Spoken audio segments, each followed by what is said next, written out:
I think I will not waste much of the time of our guest speaker.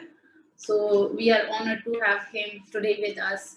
And I will Pankaj to introduce our today's guest speaker. Thank you. Thank you, Chayaji. Thank you very much.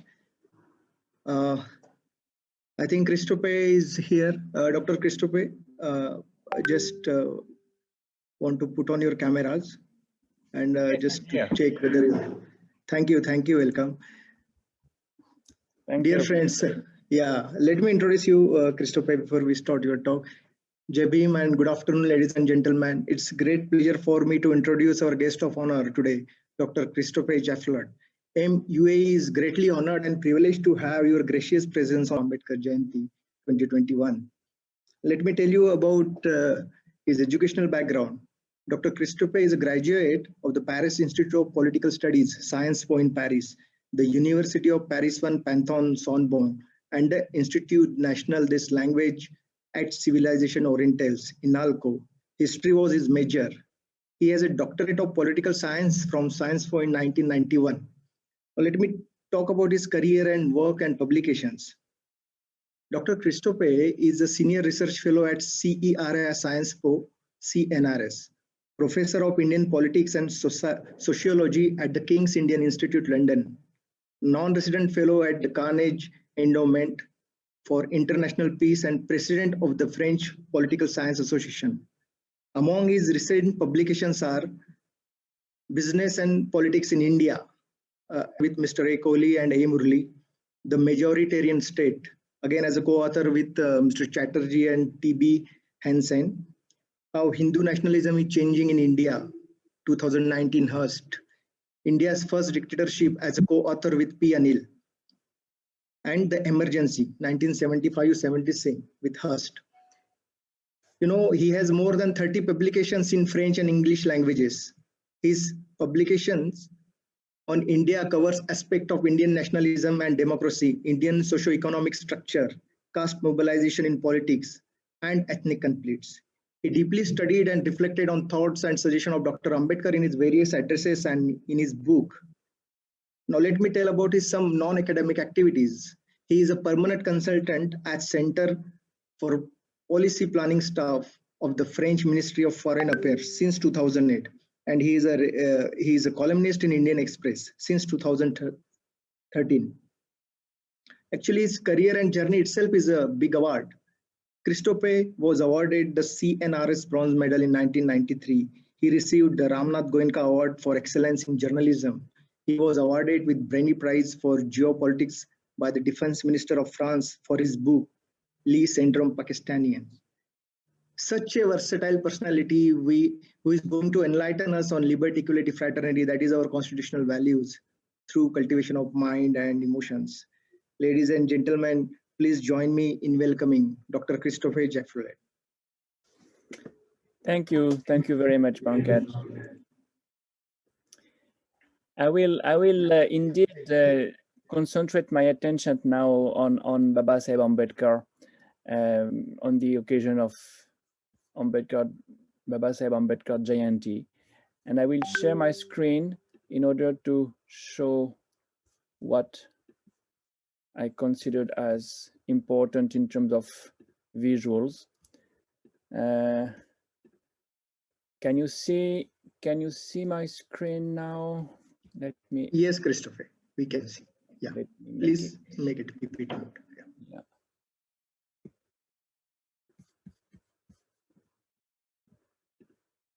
All right.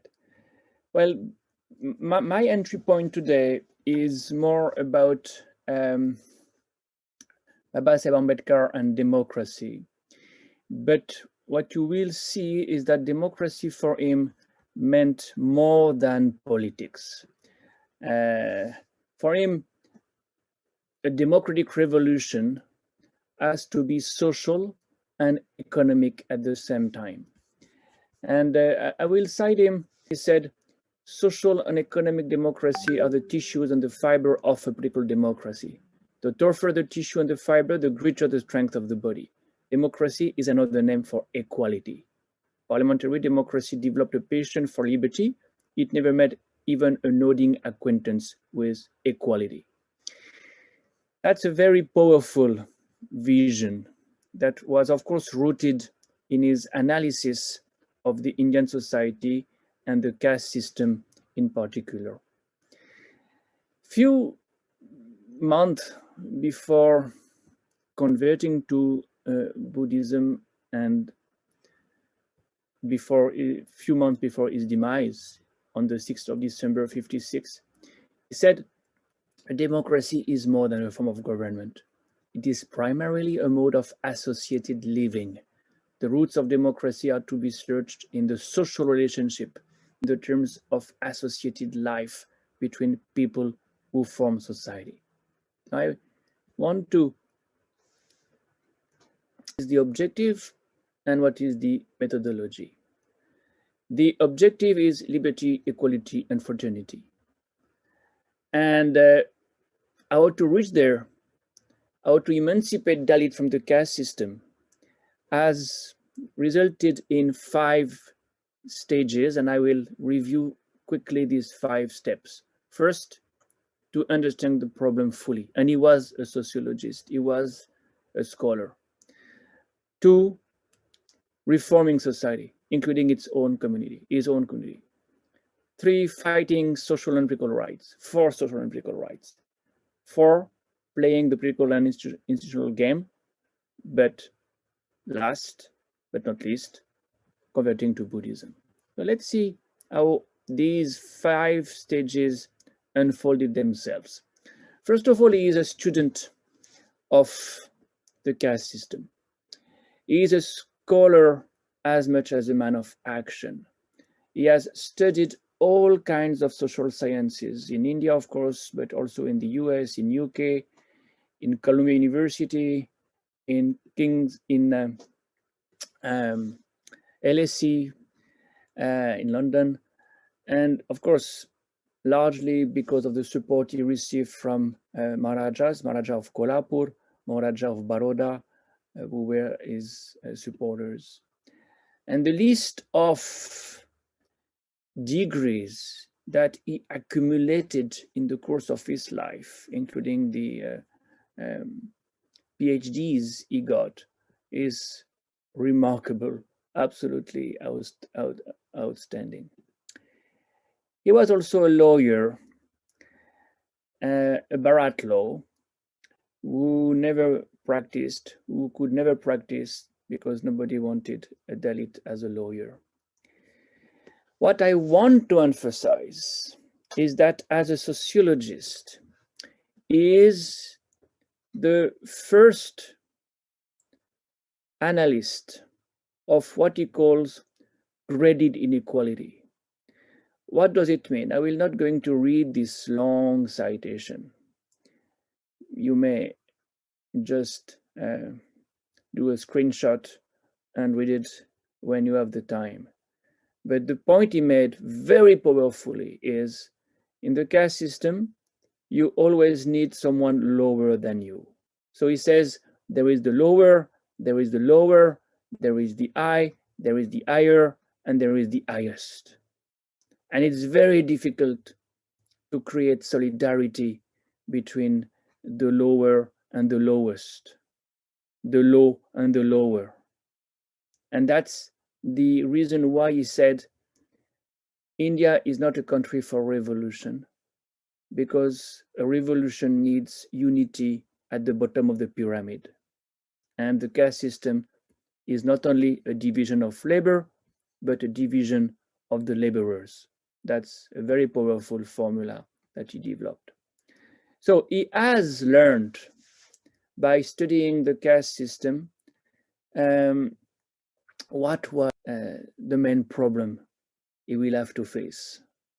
And I cite this quote: caste form a graded system of sovereignties, high and low, which are jealous of their status and which know that if a general dissolution came, some of them stand to lose more of their prestige and power than others do.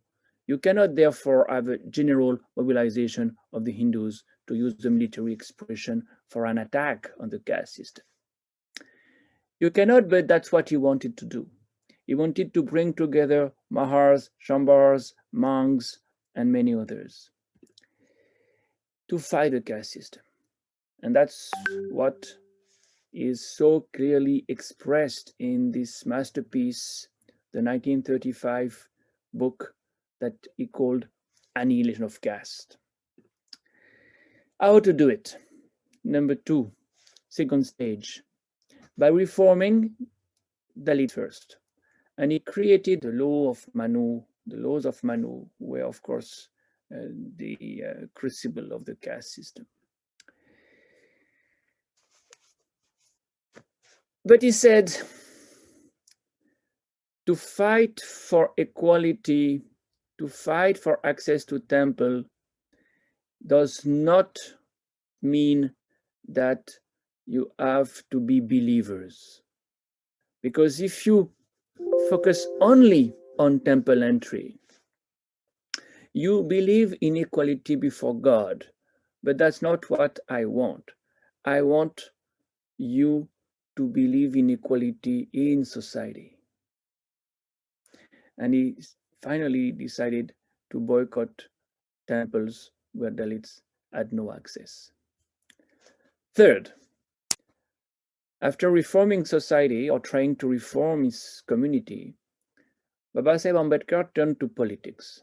In fact, he had been invited to take part in politics by the British themselves. You know, the British were so impressed by him that they turned to him anytime they wanted someone to speak in the name of the depressed classes, the way they called Dalits at that time. So as early as 1919, he was asked by the Montagu and Chelmsford Commission to testify. Then he was asked to testify before the Simon Commission, and he was part of the Roundtable Conferences in 1930 and 31 in London. Every time he asked for political rights, and he said, either you give us reserved seats or you give us separate electorate. Separate electorate became his favorite demand, and he got it finally in 1932 when the Communal Award was issued by the British government. But Mahatma Gandhi was so upset by this idea that Dalits would get a separate electorate that he went on fast, and this fast forced Babasaheb Ambedkar to sign the Pune Pact that replaced separate electorates by reservations, quotas of seats. Never mind, Babasaheb Ambedkar decided to shift to party politics and created the Independent Labour Party in 36. He fought elections in 37. Then he started the Scheduled Caste Federation in 42 and fought elections in 46, 47, 51, 52. But he realized that to have a party for scheduled caste only was not sufficient. So just before he died, he returned to the Republican ideology and gave the idea of the Republican Party of India that was to be created soon after to fight the 57 elections. Well, none of these parties could make any significant inroads. In fact, Babasaheb Ambedkar himself lost many times, especially after independence, during the elections, Lok Sabha elections. But that did not deter him from trying to push political interest, political cause of the Dalits. And that's the fourth strategy that Babasaheb Ambedkar followed, to take advantage of the rulers, be they British before independence or Congress after independence. And that's why he joined Jawaharlal Nehru's government in 47, and became the president of the drafting committee of the Indian Constitution. He played a very important role there. And this strategy of joining Nehru's government, joining the parliament, the drafting committee, was not a form of opportunism. It was a form of pragmatism, because the objective always remained the same: the emancipation of the Dalits. So you use different means, something Kanshiram will do in the 80s, 90s, but for the same objective. You do not dilute the aim. And he did a lot in these capacities as a public figure. For instance, he fought for the workers when Congress formed the government in 37 in Bombay Presidency. He also joined the Defense Advisory Committee set up by the Viceroy as labor member. And as a labor member of the government, he was responsible for the Indian Trade Union Amendment Bill that made compulsory the recognition of a trade union in every enterprise, which is something that has remained. He introduced something that has become perennial. And in 43, still under the British, he continued to push for the Dalits and got the first quota in the administration, in the bureaucracy. 8.33% of the posts of the national bureaucracy were reserved for scheduled caste. And then he pushed for similar quotas in education. And that was probably partly because of him that the technical education was open to Dalits. And of course, there is the famous Payment of Wages Amendment Act and numerous Factories Amendment Act, which were passed because of him, because of the way he lobbied the British in the 40s. He had become a statesman that everybody respected, and he visited many parts of India and was received as a statesman everywhere. In the south, in Madras, he met Periyar. And Periyar was the forefather, if you want, of the idea of Dravidistan. And this idea percolated in Babasaheb Ambedkar's mind to such an extent that he thought about a Dalistan. That was a utopia. How could a separate territory be conquered by Dalits when they were in such a small minority, dispersed in so many villages? So he preferred to do what he had done with the British after independence and join, as I have told you, Nehru's government. And he was very active, lobbying the Prime Minister.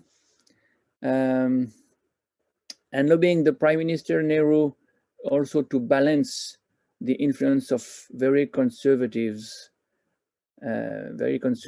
congressmen, including Vallabhbhai Patel, who was, for instance, dead against separate electorate for scheduled caste. Ambedkar tried hard to get separate electorates in the Constituent Assembly debates adopted, but he failed because of Vallabhbhai Patel's opposition. So he focused on the Constitution of India as the head of the drafting committee, as I was saying, and he was successful in many different ways. For instance, Article 17 abolished untouchability. Beggar, which is a form of slavery, was also declared illegal by Article 23. I mean, in the first list of fundamental rights that you see at the beginning of the Indian Constitution, you have many articles that have been drafted by Ambedkar himself.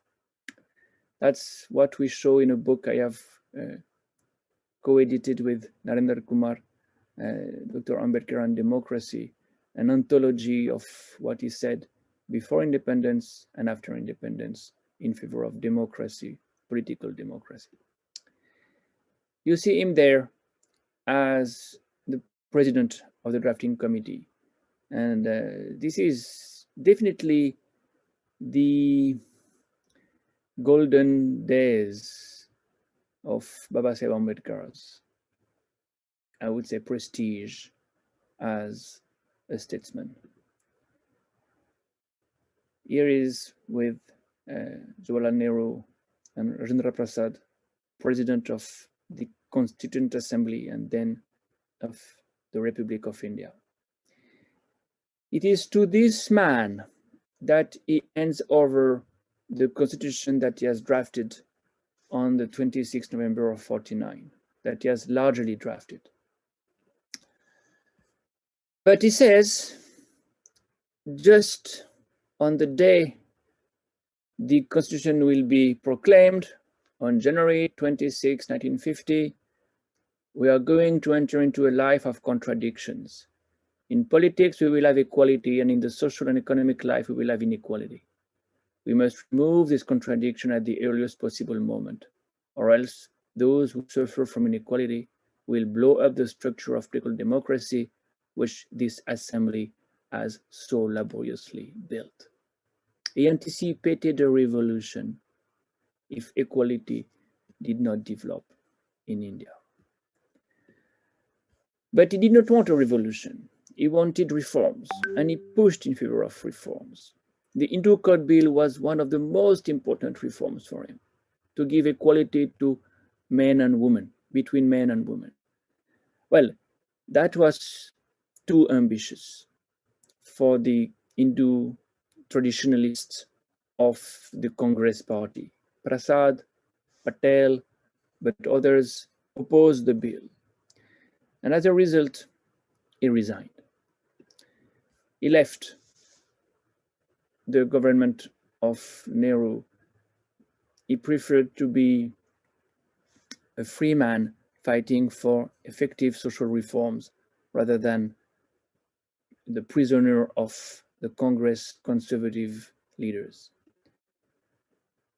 That's what made possible the last step.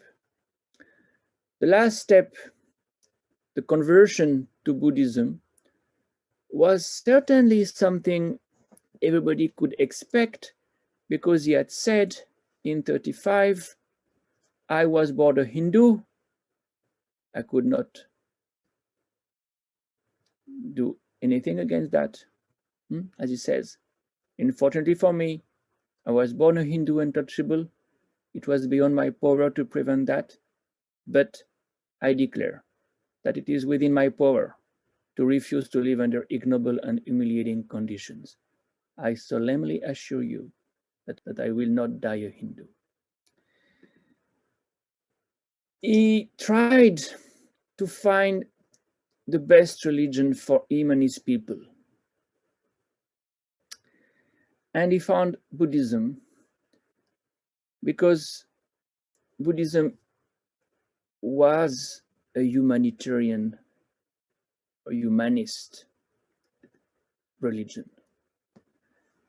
It was a democratic religion, in tune with his belief in equality and an alternative identity for the Dalits who wanted to live Hinduism. This is something you see when, on the 14th of October 1956, he took 22 oaths. Many of them consisted in saying goodbye to Hinduism. I shall not recognize Brahma, Vishnu, and Mahesh as gods. nor shall I worship them. I shall not recognize Ram and Krishna as gods, nor shall I worship them. I shall not recognize Gauri and Ganpati as gods, nor shall I worship them. I do not believe in the theory of incarnation of God. I do not consider Buddha as the incarnation of Vishnu. I shall not perform Shraddha, nor shall I give offerings to God. I shall not perform any religious rites through the agency of a Brahmin. So many oaths that he was severing his links with Hinduism and embrace Buddhism. I thereby reject my old religion, Hinduism, which is detrimental to the prosperity of humankind and which discriminates between man and man and which treats me as inferior. These are the photographs you can see in Nagpur, and these are the words he uttered for justifying his conversion. Liberty, equality, and fraternity, he said, is not something I found in the French Revolution. It is something I found in Buddhism. Well, this is exactly what Ambedkar has become, a Buddhist icon, and I would say the ultimate humanist. And I will stop with this idea that he was the one who believed in man in such a way that he wanted equality. That was my starting point, and he looked for it in 5 different directions. These were the 5 steps that I have listed. But I want to end by saying he was the ultimate humanist, a Democrat, and for that reason, he did not believe in superhuman heroes who are bound to downgrade democracy. Hero worship is certainly not dead in India. India is still par excellence the land of idolatry. There is idolatry in religion, there is idolatry in politics. Heroes and hero worship is a hard, if unfortunate, fact in India's political life. I agree that hero worship is demoralizing for the devotee and dangerous to the country. I welcome the criticism insofar as it conveys a caution that you must know that your man is really great before you start worshiping him. And I think this quote is particularly relevant today in today's India. But I'm sure we'll return to that in the Q&A, and I'll stop sharing my screen at that point.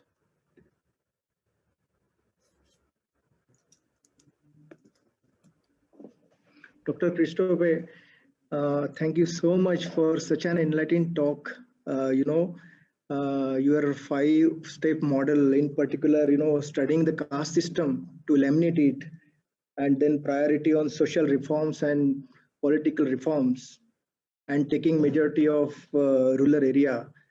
Indeed is very useful, and maybe we go ahead on this, or we take forward on this 5-step model. AMU is really honored, Dr. Christophe, to have your presence. Such in-depth knowledge can be seen from your studies. Thank you. His social reform, his political reforms, his religious reform. And you ended by saying Dr. Babasaheb Ambedkar as the ultimate humanist. That is what his entire life journey is at the end. So again, we thank you on behalf of. And what I do wish to do one day is to meet you in Dubai. You're always welcome, sir. You're always welcome. Well, you may see me. You may see me in the coming month. Sure. Great. You're most welcome, and we'll have one-to-one interaction those days. Yeah. With pleasure. Thank you. Thank you.